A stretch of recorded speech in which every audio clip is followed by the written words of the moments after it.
Okay, ladies and gentlemen of the press, we have invited you here today to mark the inauguration of the Progress Singapore Party. It has taken a while to get here, and yet we are only at the beginning.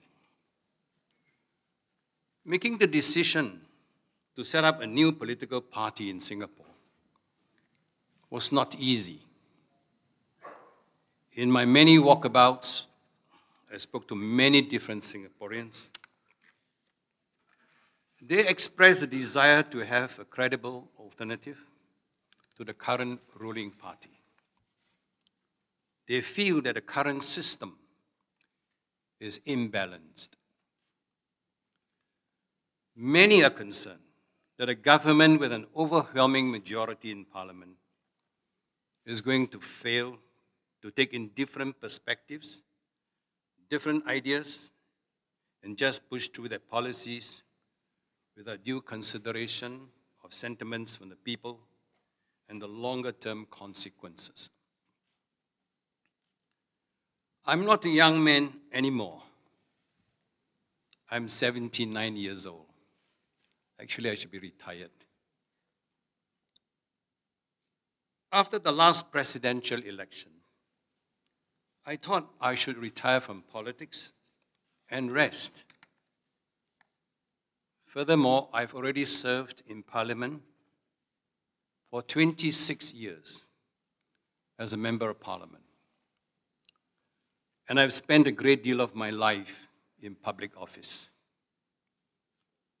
But as I sat back and watched what has been going on in Parliament and in our political system, I'm concerned.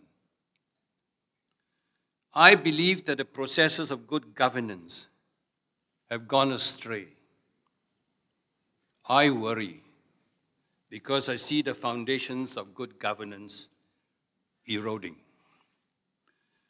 Specifically, there is an erosion of transparency, independence, and accountability. Yet these are the three foundations for creating trust between the government and the people. We all want a good political system. Singapore needs a good political system. This means a robust system of checks and balances. And this is what the people of Singapore want. And this is what we should have so that we can continue to hold our heads high and be proud of our system of government. So many came forward to talk to me, to encourage me.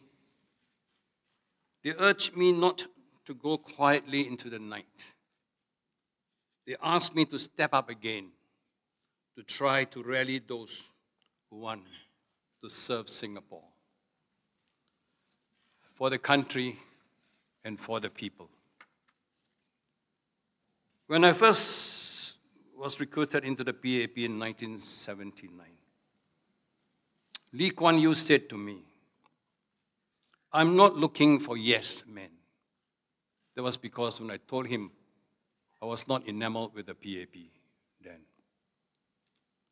But he said, "I need people like you to help me to take the country to the next level of growth."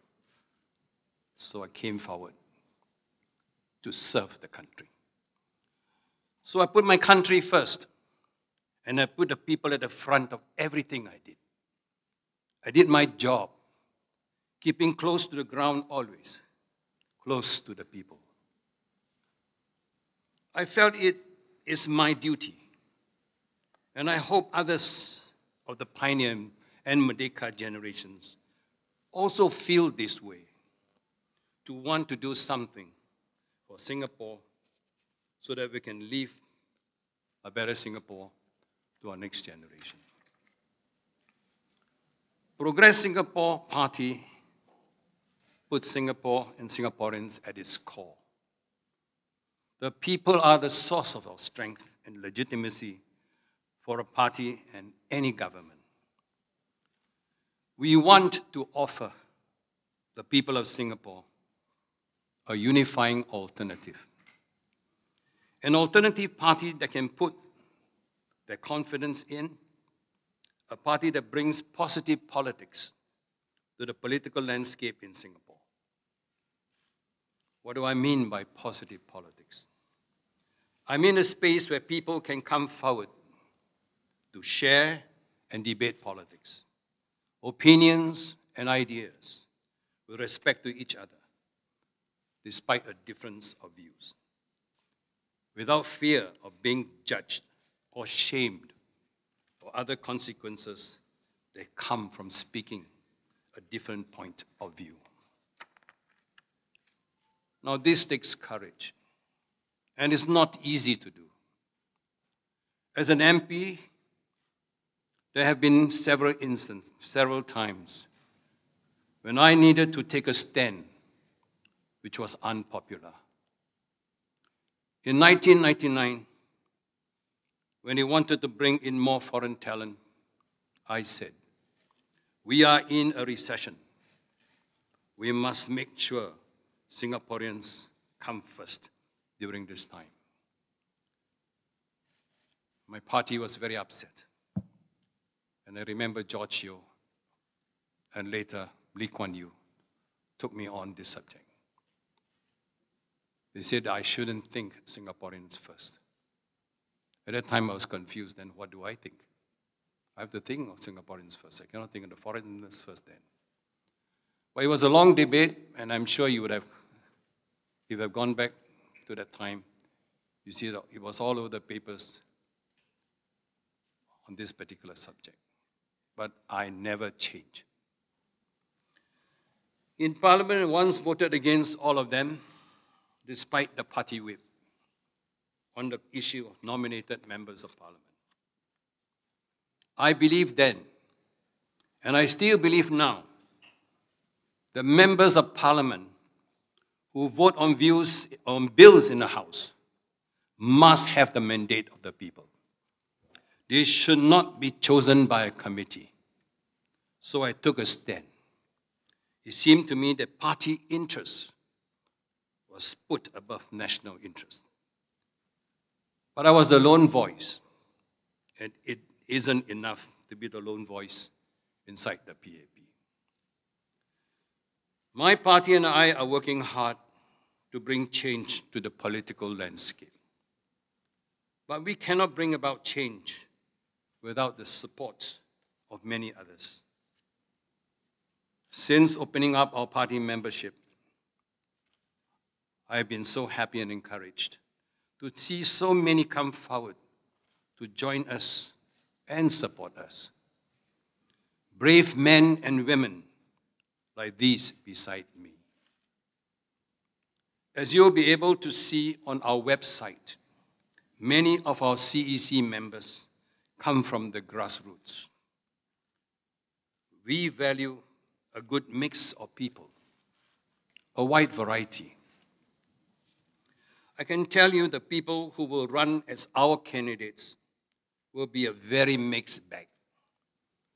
What is more important to me is their heart must be in the right place. It won't be just scholars. We need people from many backgrounds, many vocations, businessmen, academics, social workers, ordinary people. As more and more come forward, I really hope the fear factor will diminish and they will be encouraged by those coming before them. I set up Progress Singapore Party also to mentor and guide a team of young members. There is much we can share with them.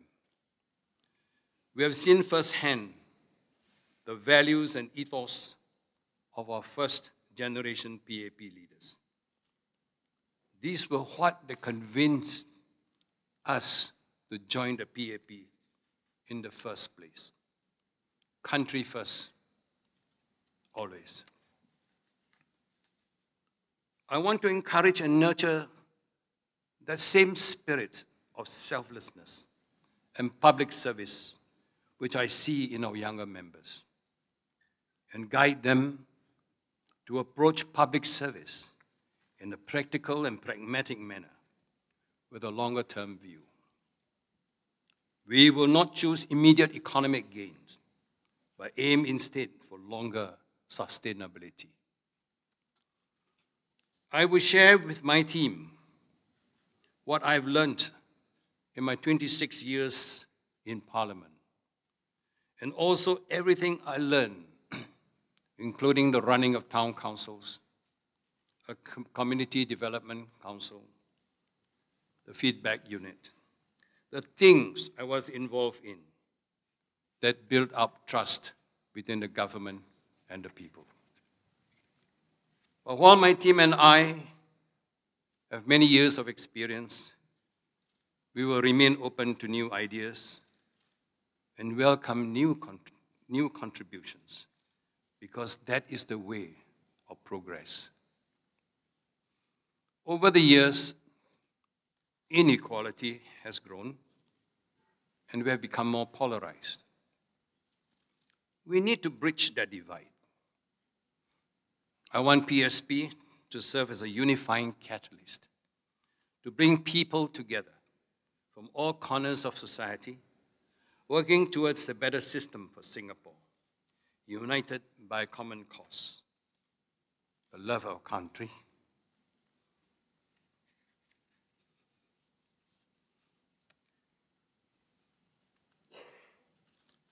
and our fellow Singaporeans and our fellow countrymen and women.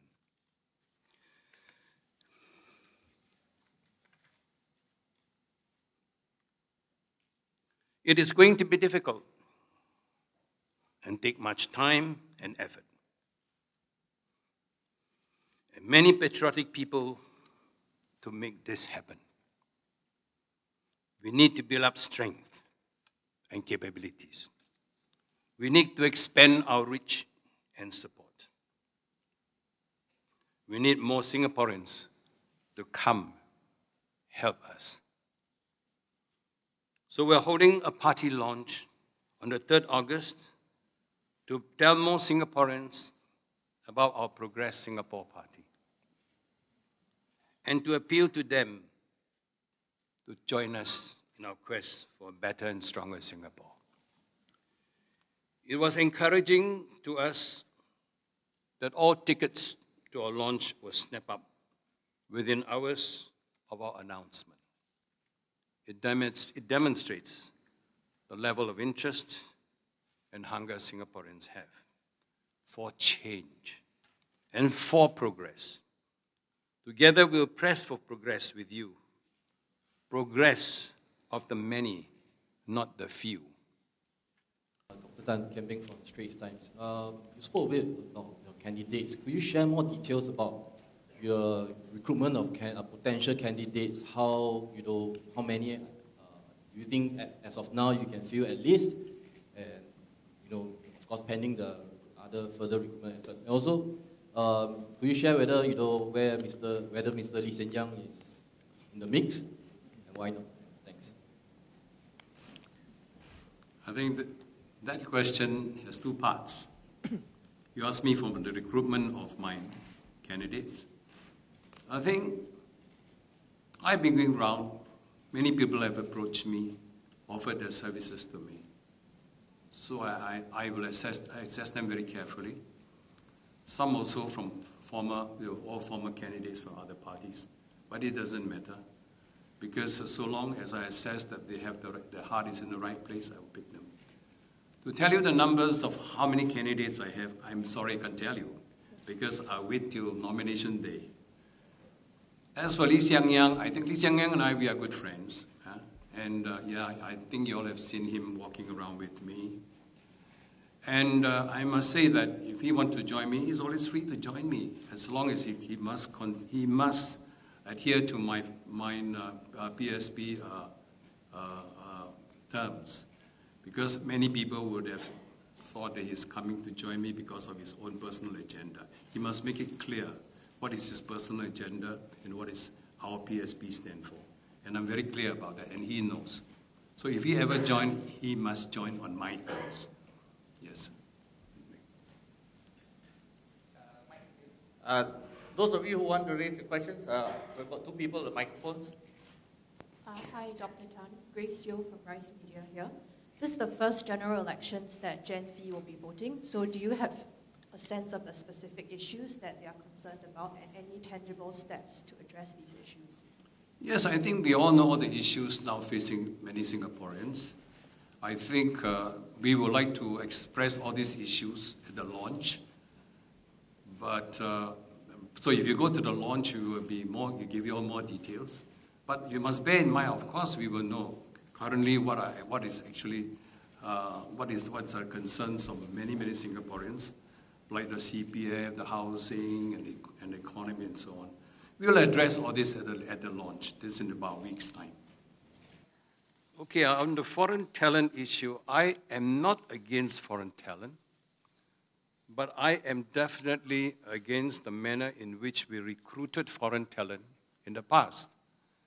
Because at that time, I remember when I was the feedback chief, I received many very unpleasant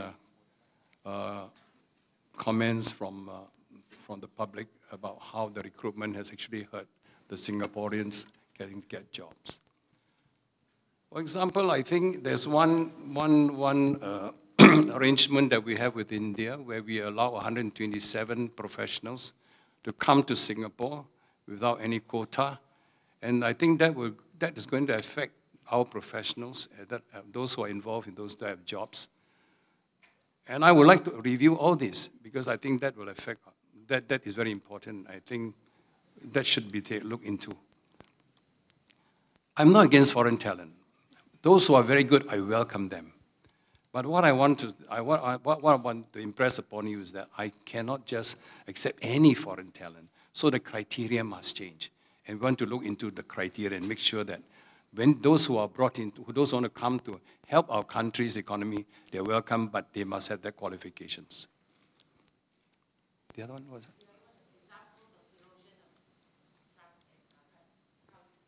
Actually, I got a long list here, you know. I think, for example, transparency. I think what we all want to know is appointments, right? We want to make sure the appointments into important positions in our government must be transparent. And we want to know how these appointments are made. I think there must be many of you who are wondering why, for example, the wife of our Prime Minister has been appointed to be the CEO of Temasek. And as you all know, Temasek is part of our reserves. And we want to know how that selection process was made. Also, there are also appointments where minister's wife was made accountant general. We're not questioning the credibility of these people who are there. But what we are worried is the process. I think processes are very important. Because if your processes are not transparent, and there's not much of accountability, how can we talk about trust between the people and the government? So if all these things are made very clear to us, I think we'll be very comfortable. But if they are not, we have every reason to question why. Yeah, so Kirsten Han. I just wanted to follow on Rice Media's question and press a little harder about the policies of Progress Singapore Party, because we've heard a lot about building trust and loving Singapore and serving Singapore, but what actually are the policies of the party? Yes, I told him already that we would reveal all this at the launch. Today is just to launch my party. But at the launch, we have two sessions there on the 3rd of August, where all these things will reveal to you what we want to do, how we want to do. Here, I'm just coming here to tell you why we are setting up this party. Questions regarding the opposition in general. It's a crowded opposition field. What makes you and your party stand out from the likes of WP and SDP? And then my second question is, do you think that you and your party pose the greatest threat to the PAP among the opposition, more than the Workers' Party? And the last question is, what makes your party, some might actually see your party as a second version of the PAP, given that you were from the PAP, several of your members in the CEC as well as not in the CEC are from the PAP. So what makes you different from the PAP in that sense? My simple answer to that is, I didn't change. The PAP changed. So I'm different. The other question is pertaining to the other opposition parties. I think you've got to respect the other opposition parties. They have been in the political arena for a pretty long time. They may now have made strong headways into parliament, but you've got to give them the respect. I met many of them. They are very dedicated people. And they really strive to want to try to make Singapore better. But maybe they were in a small force. Some of them they're all individuals. They don't make a strong impact. So I think you need to have an impact, you need the numbers. And apart from the SDP and Workers' Party, which were quite big, and they have had representations in Parliament before, the others have not. But you must give credit to the Workers' Party and a credit also to SDP. The Workers' Party, they are the only party now having representation in the House. And that you have to, I think that you have to understand that they are a formidable force in the opposition. We are new, but that does not mean that I cannot work with them. I would love to work with SDP, with Workers' Party, and with all the other smaller parties. In fact, that's my intention. I've been approached by many of them to come whether I could take the lead to form a very loose alliance so that we can, when we come to the general election, we will be a much bigger force to challenge the PAP. And that's our intention. It's difficult.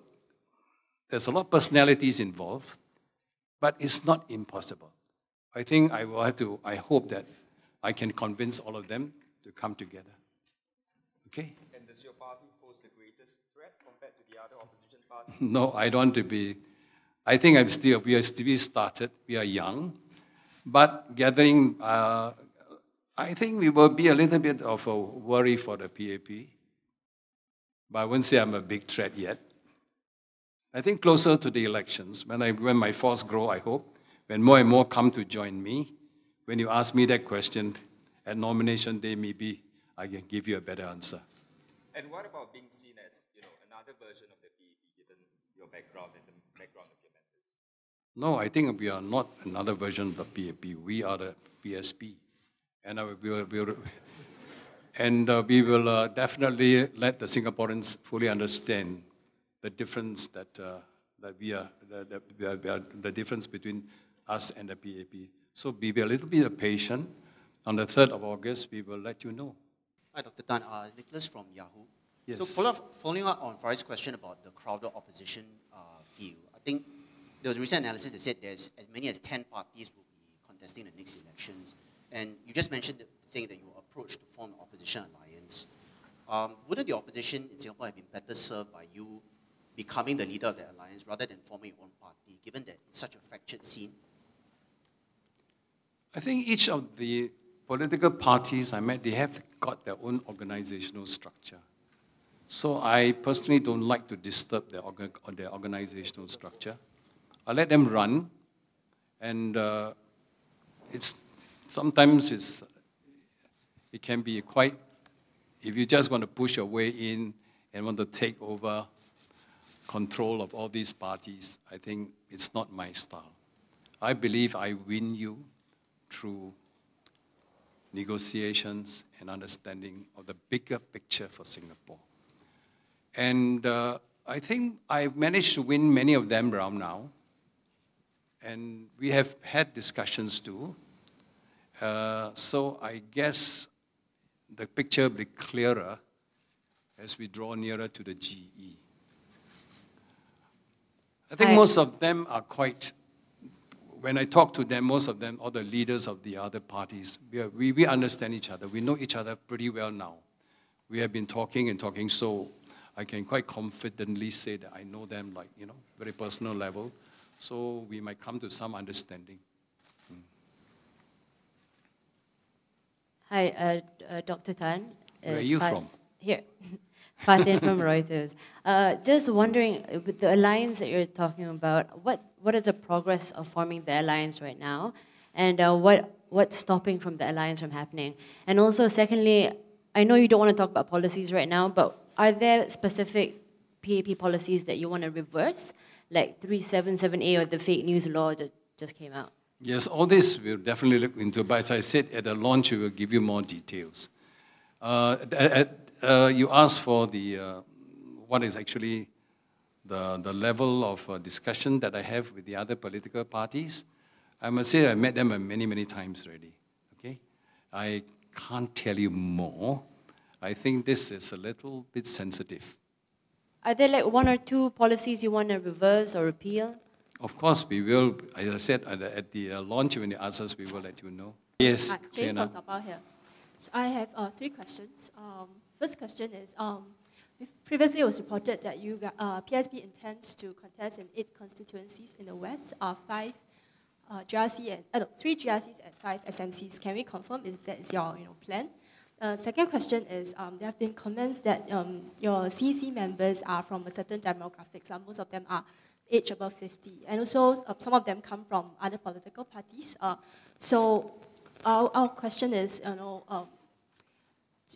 do you think that with the current slate of members, will you be able to attract votes from the younger Singaporeans, younger generations, for example, because of or are you able to continue to attract new bloods?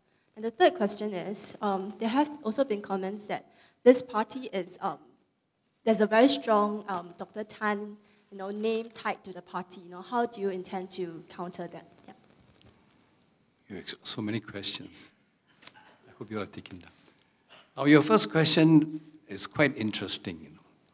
I was wondering how you come to the conclusion that I'm going to contest in those constituencies that you just mentioned.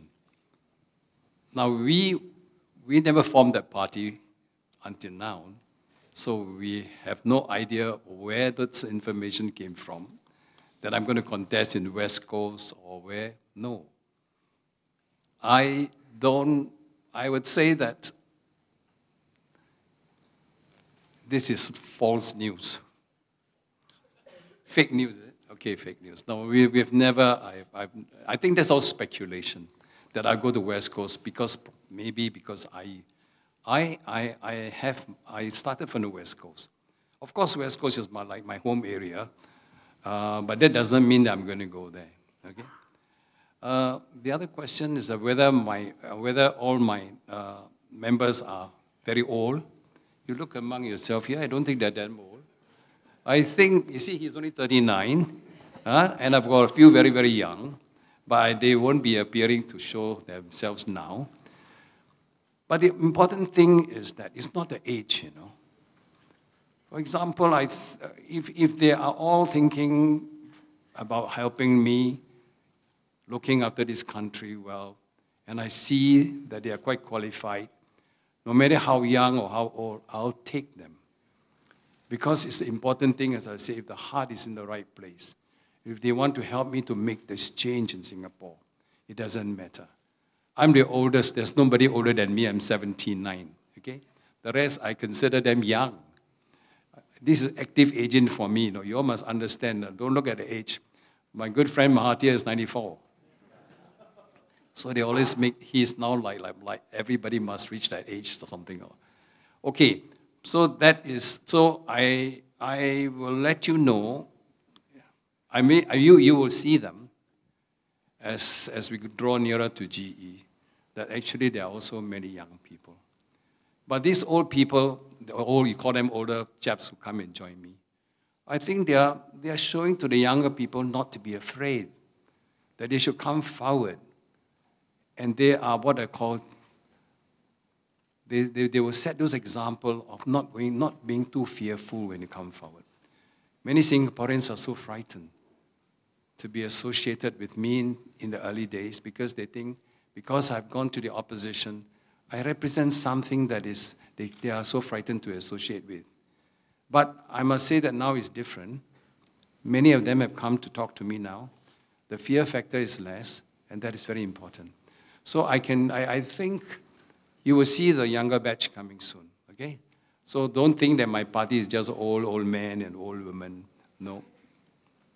They came out to form the party because they are the founders of the party. And they'll be helping me to mentor all the younger ones who are joining us, because we want to imbibe in them this spirit of looking after Singapore well. So they will help me. Many of them may not be standing as candidates, but they will be helping me to find those candidates, those people who will be able to stand for the coming GE. What's the other question? Oh, my name is, well, I don't know.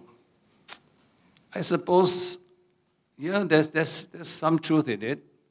They think that the PSP is as good as Tan Cheng Bock. So if I'm not around, the PSP will collapse. That is what I was worried to be honest with you. That's why I got together a group of people to look at the bigger picture. It's not me. I don't want to be Prime Minister. I want to help Singaporeans to come together, find a team, build a good team, and provide an alternative for Singaporeans to see that there is another party that can also, apart from the PAP, that can give you that compassionate society we want to build. So it is true. That's my fear. One of my greatest fears, that I have to be, I have a very short time frame, and I have to do it quickly. And that's why I'm hoping that people like in the Merdeka generation, they who have benefited a lot from the government, should actually step forward and help me. They are the people I think most useful to help me, because they have gone through a fairly good life, and the Merdeka generation is better than my generation, the Pioneer generation. So I think they have a sense of duty. And also I feel it's a moral duty on my part, and also on young and Singaporeans, to leave you, all the younger people, a much better Singapore. Because if we find that currently fear defines the life of many Singaporeans, I don't want this to go down. I don't want Singaporeans to be like that. I want them to be open, to talk, to feel free, to enjoy the life. We have all these beautiful facades, these beautiful buildings on it. But we must create a soul. It's so important to us. A nation must have a soul. That's what I want to create. A soul for Singapore. So this is my call, my dream.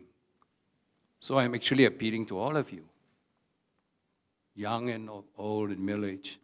Come, make this place so beautiful for all of us.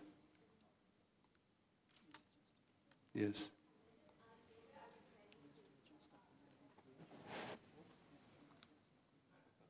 I am a strategic fighter. I don't fight by just constituency.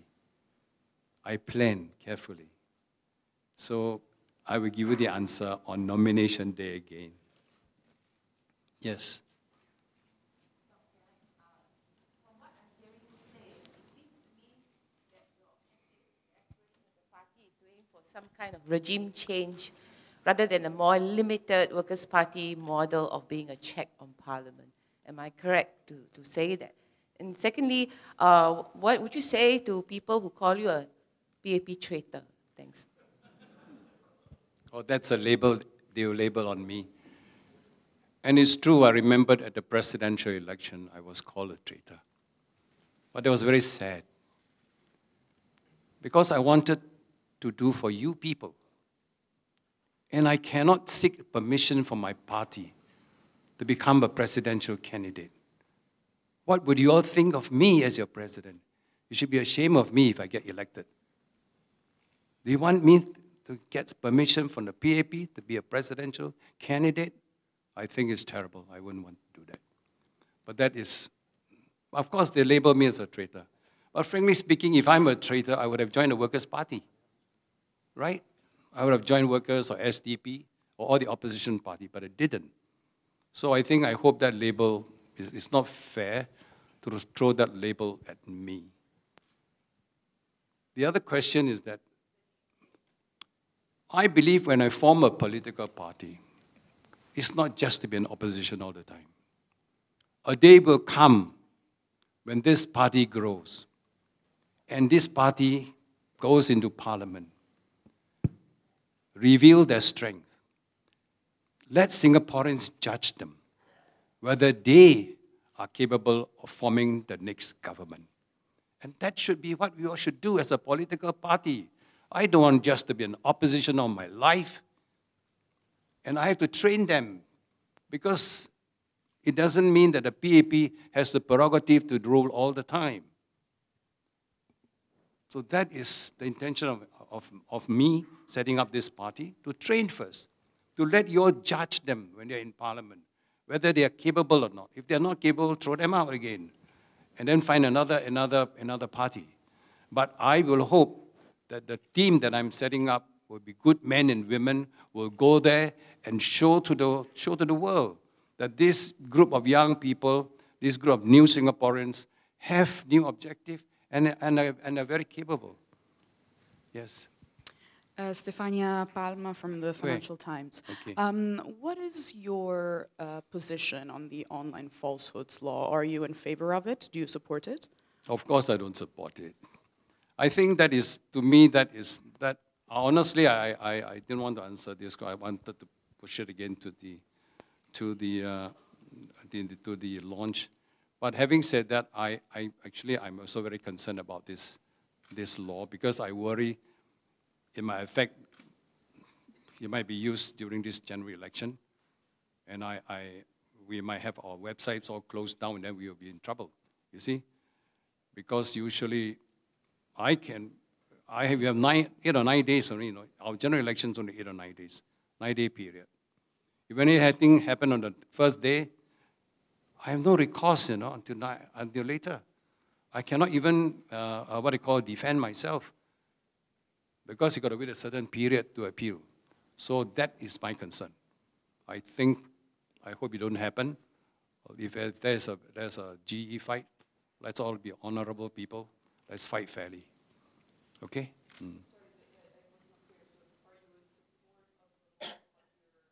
No. I'm not for the law. Yes. Okay, Dr. Tan, Matthew. Where are you? Yeah. Oh. Matthew from CNA. I just had 2 questions. Mm-hmm. The first is you gave some points about how the PAP has changed. Could you be more specific on when do you think this changed, what changed, and why? And my second question would be on, you said you can't mention policy, and we understand that. But what do you have to say right now to convince Singaporeans that your party is forward-looking, progressive, and has a well-defined agenda? Thanks. You want me to highlight to you when the PAP changed? I think the most drastic change I see are 2 important issues.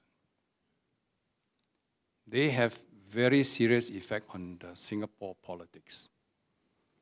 I think one, of course, is the presidential election. Because there was a constitutional change, there was a race factor coming in, and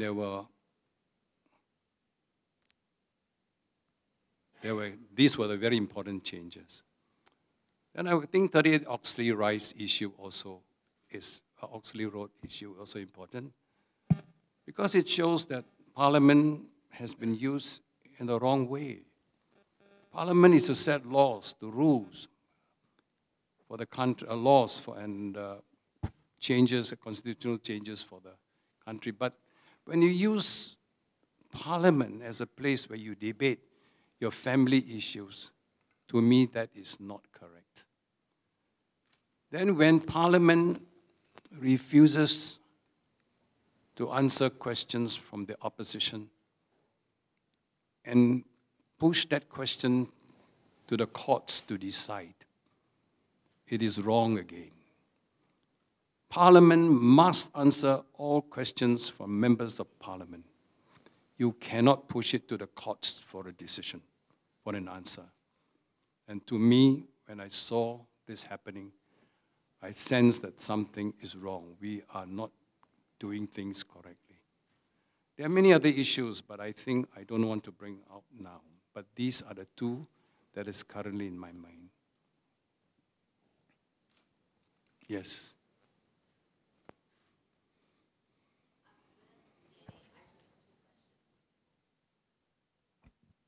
The first is opposition parties in Singapore have had an issue with loyalty within a party. There's a lot of movement of members across parties. So my first question to you is, what is your plan to counter that within your own party? The second question is, in the vein of Dr. M, have you actually started your succession planning as well?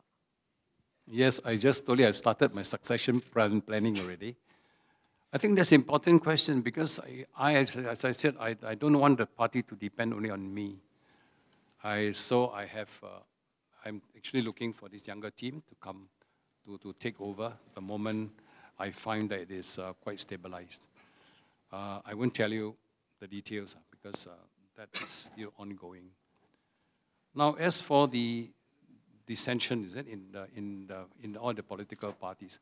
I think any political party, you're bound to have people who disagree within the party, and they will break off.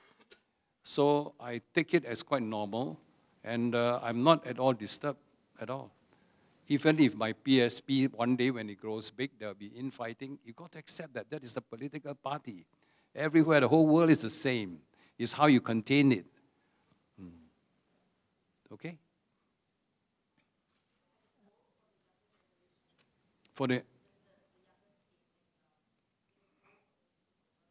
Oh yes.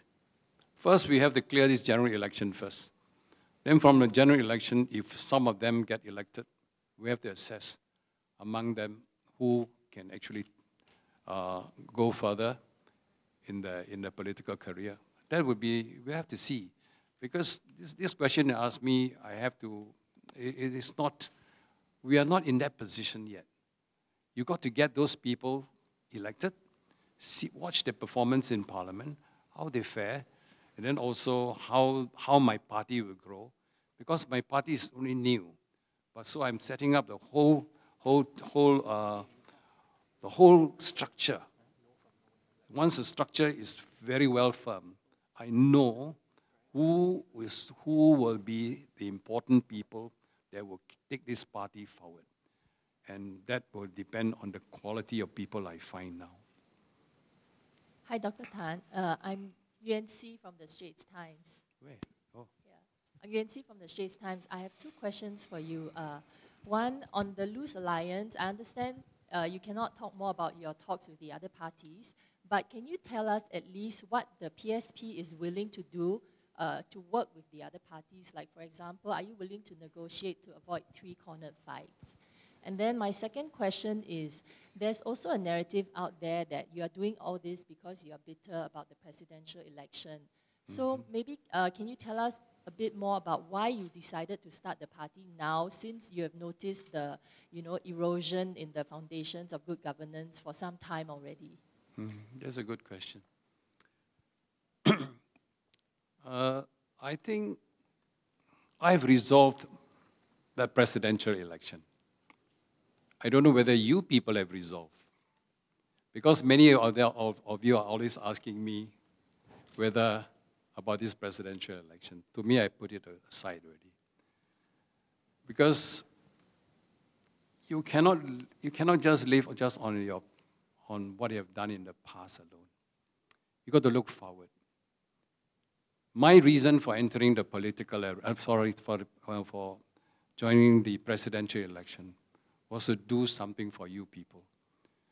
I wanted to bring transparency and accountability into the political system here.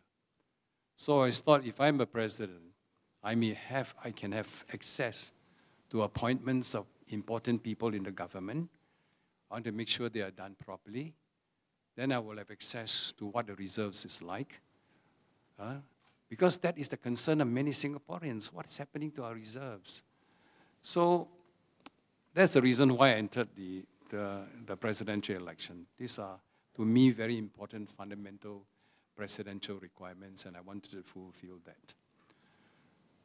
But when I lost, I still feel, but I'm not, I wouldn't say that I have not forgotten about these two very important aspects. So I decided that I just go and rest, don't want to enter politics. I don't want to be involved in any more political things. So I rested. I didn't want to be involved anymore, as I said. But many people came to see me again, persuade me to come forward and become a politician. Because you must remember, presidential is non-political. And now I'm in politics, so it's very different. So I have left my presidency. I'm not so captured by my loss in the presidential election. This is the new era, new life for me to help Singaporeans to build, to get a team, to see the changes that they want to see. And I have the experience because I bring along with me so many years of public service, and I think I have a duty, a moral duty, to pass whatever I learn to all these people so that they can help to build Singapore, make Singapore better. There's the other question, was that? Three-corner fight, is it? Yes, we will work. Definitely, we want to avoid three-corner fights. That is quite obvious. So we have to do a lot of discussion, a lot of deliberations between all the political parties. But so far, I find that most of them have the same thinking, that they don't want to have a three-corner fight. And that's a very good move. So probably some will have to give in.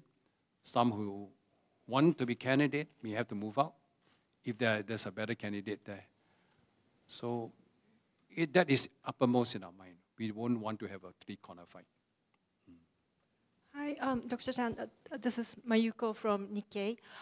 I would like to ask about your target, your aim for this general election. You sounded like you're aiming for the forming government, but is that you aim for this general election? If not, what is the target? How many? 1 GRC, 2, 3? And also,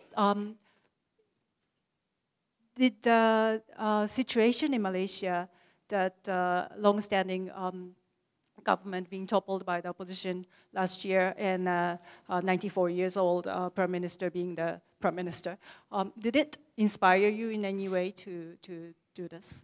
Thank you. I think I always say that we are Singaporeans. We do Singapore, we do it our own way. While I noticed the changes in Malaysia, and I respect what they have done, and I think it definitely has some effect on us, because many of the young Singaporeans looking at the Malaysian scene also feel that, hey, we should do some change. But I always tell them, we are not starting a revolution. We are starting an evolution of change. It's better we have an evolution of change rather than a revolution. Whether I can take over this general election, there's a regime change, I'll be honest, I don't think we can. What our intention now is, well, to get a few members into Parliament and let Singaporeans judge them, how they perform. We must make sure that there is some representation from my party, together with the other political parties in the opposition, into Parliament. And of course, it would be good if together we can deprive the PAP of a 2/3 majority. Because if there's no 2/3 majority, all the constitutional changes cannot be passed without the support of a 2/3 parliamentarians in the House. And that is very important. Because if they have more than 2/3, many things can happen. So if at this general election we still fail to win 1/3 of the seats, I think that is I don't see much change can happen. So that is a very important thing for us to do. We have to get all of us got to work together and deprive the PAP of a 2/3 majority. Hi, Dr. Tan. Hi, my name is Sudhir Vadaket. I'm working with Kirsten, a new narrative on the piece. I agree with many of your critiques of the current administration, but I'm a bit surprised by how you draw a lot of distinctions between their practices today and the practices of the government that you were a part of. And let me just pick up on one particular one to get your thoughts on this. You mentioned changing the constitution before the last presidential election under the banner of racial representation. In the 1980s, the government changed the constitution to introduce a GRC system, which you were supportive of, again, under the banner of racial representation. In my opinion, both were examples of the government usurping our democratic rights and power. So can I get your thoughts on what's the difference in your mind between what happened in the 80s with the GRC system, which you were supportive of, and what happened more recently for the last PE? Thanks. I think you must understand the GRC concept. You see, in the early 80s, we were worried that the voting pattern was based on race. And at that time, we were wondering what would happen if one day, if the voting is based on race, you have no minority representation in Parliament. So the idea of the GRC is to ensure there's minority representation in Parliament. And how to achieve that is to ensure that every political party contesting in any of the general elections must have the same slate. For example, if we designate this particular constituency as a Malay constituency, Malay for Malays, that means every political party, PAP, Workers' Party, SDP, all must have that same slate. So whichever party wins, we can assure that there is minority representation in the House. So whether that minority may not be from the PAP, may not be from me, or may be from the PAP, whoever wins. So the objective then was to ensure minority representation. That was the objective. Because at that point of time, and at that point of time, I agree. Because we have to ensure there is racial harmony here. And that's a bigger objective. We must have that racial harmony in Singapore. We are multiracial. So we cannot have a parliament where it's one-sided, or Chinese, or, so it will be very disruptive. So I wanted to get it clear that the original aim of the GRC then was to ensure minority representation. And that I support, because to me, the bigger picture, the better good is for Singapore. The other thing, the other constitutional change you're referring to is the presidential change, is it? You see, let me tell you, when the presidential concept was introduced, it was supposed to be based on merit. There was no racial element here. The presidency was not defined by race. we were very clear. The presidency must define meritocracy. People with the ability to run that a very important job. So that's why the criteria is set to ensure that people who qualify, then they can become candidates. So the constitution was changed. This is different because we wanted meritocracy. But when presidency has been changed to be defined by race, that is wrong. And that is what I say is not correct. We have moved away. Okay?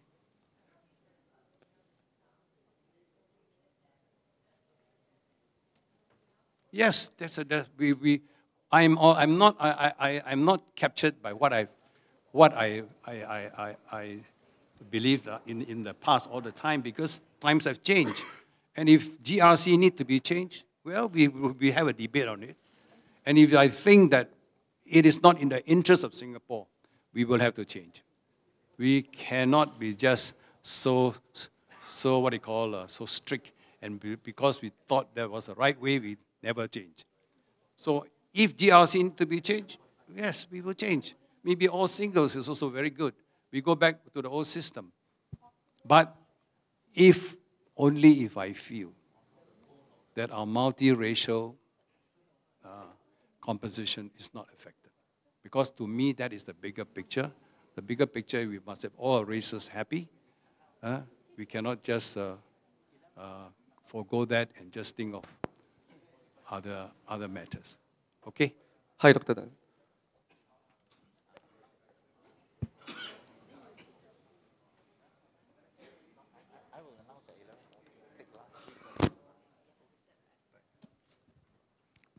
Honestly, what we need, all these ideologies, to me, I'm not captured by it. I just want to build a compassionate Singapore. Simple as that. Hi, Dr. Tan. I'm Dewey from South China Morning Post. Hey, where? Yeah. Yeah. Can I just, I've got a question on the makeup of the party. Do you think that you'll be needing more heavy hitters or establishment defectors in order to make an impact on the ballot, on the ballot box, as well as, are we expecting more ex-MPs to come on board as well? I'm sorry, I can't hear you clearly. Oh, sorry. My question is, do you think that you'll be needing more heavy hitters or establishment defectors to make an impact on the ballot box? And are we expecting more ex-MPs to come on board? Oh, ex-MPs to come on board for me, okay. I think you should ask those ex-MPs whether they want to join me or not. I would love to have good people with me. But I think in fact, that question should be posed to all those people whom you are thinking, why they don't come and join me. I can't answer for that, yes. Sorry. What? Sorry? Oh, the last, yeah, we are supposed to take the last question. I'm Afika from Brita Media Corp. I just want to ask, you said that people came to you and talked to you, persuade you to enter the political scene again. So who are they exactly, and what are the concerns raised to you? And how do you intend to, address them? Oh, I think it's all from all walks of life. I am basically a very ground man in the sense that I walk a lot, I walk the ground. If you go to my Facebook, you will notice that I've actually walked around Singapore a lot. And I met many, many people. Well, some from the establishment, some from very, very ordinary people on the streets. And sometimes I get questions like calling me to save Singapore. I was a bit of shock. I say, what to save? You talk, you must save Singapore now, I said, no, don't be so worried, not so frightened. But I honestly tell you, the people who come to ask me to go back into politics are from a very, very broad spectrum of people. Some of them are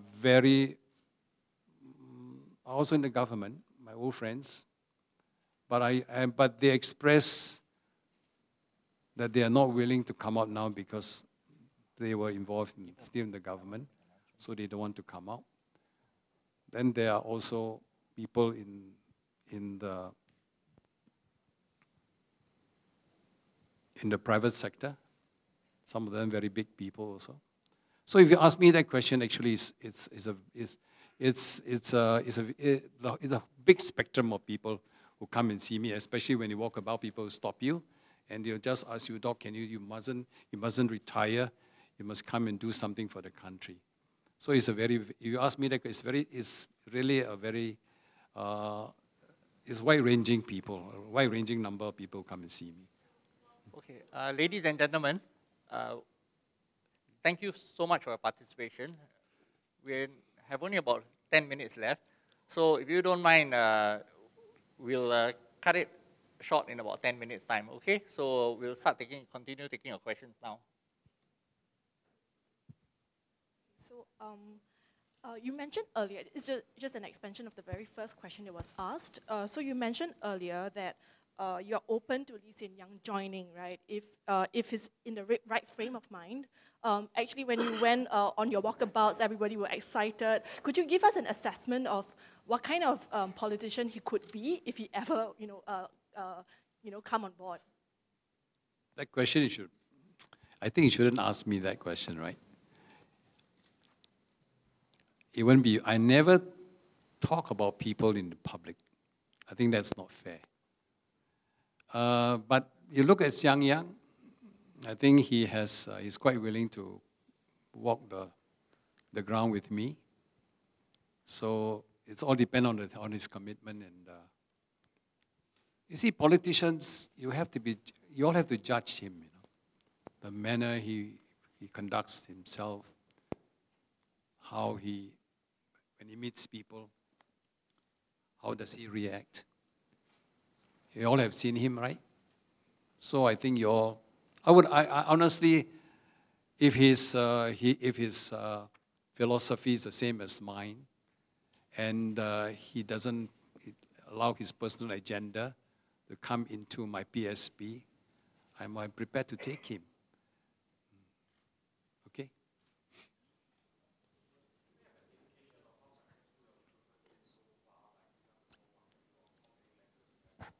I think we just started only, how many days? I think 3 months ago.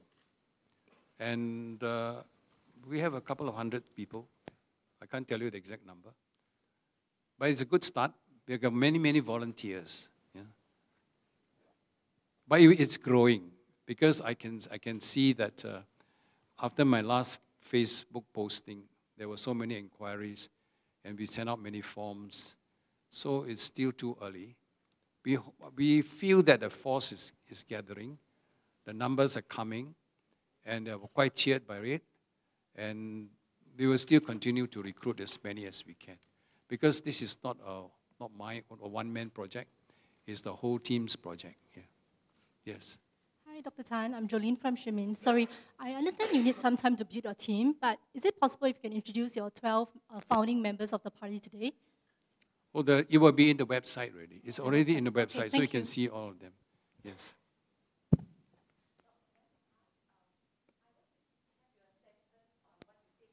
The sentiment on the ground now towards the PAP. Is it sweet, sour, or And secondly, I think we're all preparing for some kind of recession. Do you think the fate of the economy will have an impact on your electoral chances? Because people usually take a flight to safety. Yeah, I think your question is very relevant. It's, she's asking me what is the effect of a recession or an economic downturn on the political situation here. I think generally people, when they see a recession, they'll be very worried, and they will want to keep the ruling party in place.